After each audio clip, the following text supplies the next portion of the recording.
ایک صاحب نے یہ سوال کیا ہے کہ نماز تراویح امام کتنی مختصر کر سکتا ہے۔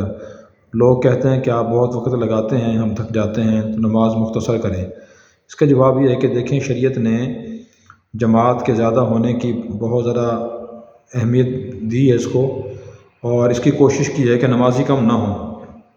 اسی لیے جو عام فرض نمازیں ہیں ان کے جو مستحب اوقات ہیں، بعض اوقات ان کو بھی شریعت نے چھوڑ دیا ہے، اس لیے تاکہ نمازیوں کو تکلیف اور ناگواری نہ ہو۔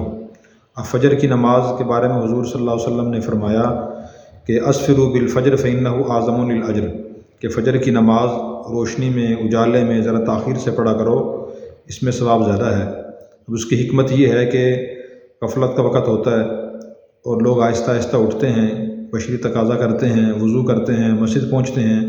تاخیر سے اگر جماعت ہوگی، زیادہ نمازی جماعت سے نماز پڑھ سکیں گے، لیکن یہی نماز جب رمضان المبارک میں پڑھی جاتی ہے پھر مسئلہ یہ ہے کہ جلدی پڑھی جائے، اس لیے کہ لوگوں نے سحری کھانے کے بعد آرام بھی کرنا ہوتا ہے۔ اگر نماز تاخیر سے پڑھیں گے تو بہت سے لوگ سو جائیں گے، ان کی نماز رہ جائے گی۔ تو شریعت کے لوگوں کی سہولت کا خیال رکھا ہے۔ اسی طرح سردی کے موسم میں ظہر کی نماز جلدی پڑھنا بے افضل ہے، اور گرمی کے موسم میں ظہر کی نماز تاخیر سے پڑھنا افضل ہے۔ حدیث میں ابردوا بالظہر فإنہ اعظم للأجر، ابردوا بالظہر فإن شدۃ الحر من فیہ جہنم، کہ تم ظہر کی نماز ٹھنڈا کر کے پڑھا کرو ٹھنڈے وقت میں، تو اس لیے کہ سورج کی جو تیزی ہے یہ جہنم کی وجہ سے ہوتی ہے۔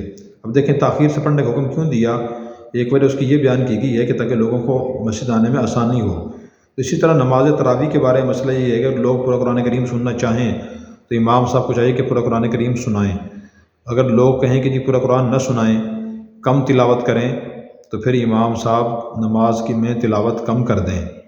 حتیٰ کہ فتاوی شامی میں لکھا ہوا ہے وَيُسْتَحَبُّ فِي التَّرَاوِيحِ مَرَّةً فِي الْخَتْمُ مَرَّةً، کہ قرآن کریم نماز تراویح میں ایک مرتبہ ختم کرنا یہ مستحب ہے، اور بعض نے سنت قرار دیا ہے۔ پھر آخر نے فرمایا کہ وَإِن لَّمْ يُخْتَمْ فَلَا بَأْسَ بِهِ، اگر ایک ختم بھی نماز تراویح میں نہ ہو سکے اس میں کوئی حرج نہیں ہے۔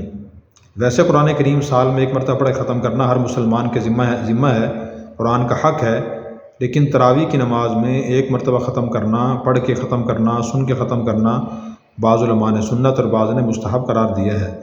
اگر نمازی بہت تھکے ہوئے ہوں تو پھر اور پورا قرآن کریم نہ سننا چاہیں، جیسے بعض مصروف علاقوں میں ہوتا ہے، اسی طرح دیہاتی لوگ ہوتے ہیں وہ سارا دن کھیت میں کام کر کے تھک جاتے ہیں، تو پھر شریعت نے یہ فرمایا کہ اگر وہ پورا قرآن سننے کے لیے تیار نہ ہوں تو پورا قرآن نہ سنایا جائے، چھوٹی صورتیں پڑھ کے تراویح پڑھائی جائے، یا ہر رکعت میں 2-3 آیتیں پڑھ کے تراویح پڑھائی جائیں، تاکہ زیادہ سے زیادہ لوگ نماز تراویح پڑھ لیں، اور طویل قرات کی وجہ سے لوگ تراویح کی نماز نہ چھوڑیں۔